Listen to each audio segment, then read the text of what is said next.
আসসালামু আলাইকুম ও রহমতুল্লাহি ওবরাকাতুহ। সম্মানিত হাজিরিন, আপনাদের সম্মুখে আমি একটা আমল নিয়ে আসছি, নেক বাসনা পূর্ণ করার আমল। ইনশাআল্লাহ আপনারা সকলে ইনশাআল্লাহ আমার মুমিনের হাতিয়ার ইউটিউব চ্যানেলটি সকলে ইনশাআল্লাহ সাবস্ক্রাইব করবেন এবং একটা লাইক এবং একটা কমেন্ট করে যাবেন ইনশাআল্লাহ। আজকে যে আমি আমলটা নিয়ে এসেছি সম্পূর্ণ কোরআন থেকে আমলটা। এই আমলটা বহু পরীক্ষিত একটা আমল। যেমন চাকরি, ব্যবসা বাণিজ্যে বাধা, বিবাহ শাদীতে এবং রোগ মুক্তি, মামলায় জয় এবং পরীক্ষায় সাফল্য, এরকম বিভিন্ন সমস্যার মধ্যে আমরা পড়ে থাকি। ইনশাআল্লাহ এই আমলটা যদি ইয়াকিনের সাথে কোনো ব্যক্তি পালন করে, অবশ্যই ইনশাআল্লাহ যে উদ্দেশ্যে পালন করবে সে উদ্দেশ্যে ইনশাআল্লাহ সাফল্য অর্জন করবে।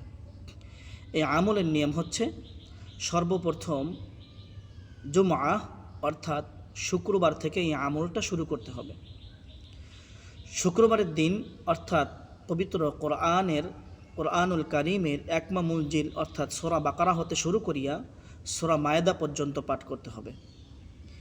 দ্বিতীয় দিন অর্থাৎ দ্বিতীয় মুনজিল অর্থাৎ শনিবার সূরা ইউনুস হতে সূরা তাওবা পর্যন্ত পাঠ করতে হবে। এরপরে চতুর্থ মুনজিল, তৃতীয় মুনজিল থাকবে না, চতুর্থ মুনজিল অর্থাৎ সোমবার সূরা আম্বিয়া হতে সূরা কালাম পর্যন্ত পাঠ করতে হবে।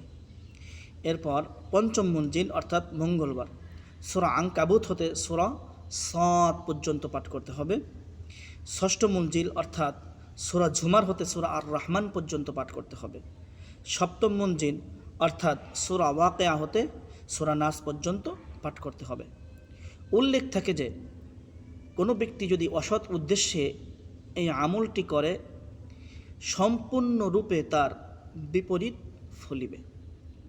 অতএব ইনশাআল্লাহ আমরা কেউ অসৎ উদ্দেশ্যে এই আমলগুলো করব না। সৎ এবং যেই বিপদ আপদের ভিতরে আমরা থাকি সেই উদ্দেশ্যে ইনশাআল্লাহ আমলগুলো করব। অবশ্যই ইনশাআল্লাহ আল্লাহ পাক রব্বুল আলামিন আমাদেরকে সাফল্যের কাতারে নিয়ে যাবেন। ইয়াকিনের সাথে, বিশ্বাসের সাথে ইনশাআল্লাহ এই আমলটা কোনো ব্যক্তি যদি করে, অবশ্যই ইনশাআল্লাহ সে সাফল্যে চলে যাবে। আপনারা সকলে ইনশাআল্লাহ এই আমলটা করার পরে উপকৃত হলে আমার জন্য দোয়া করবেন। আসসালামু আলাইকুম ওয়া রাহমাতুল্লাহি ওয়া বারাকাতুহু।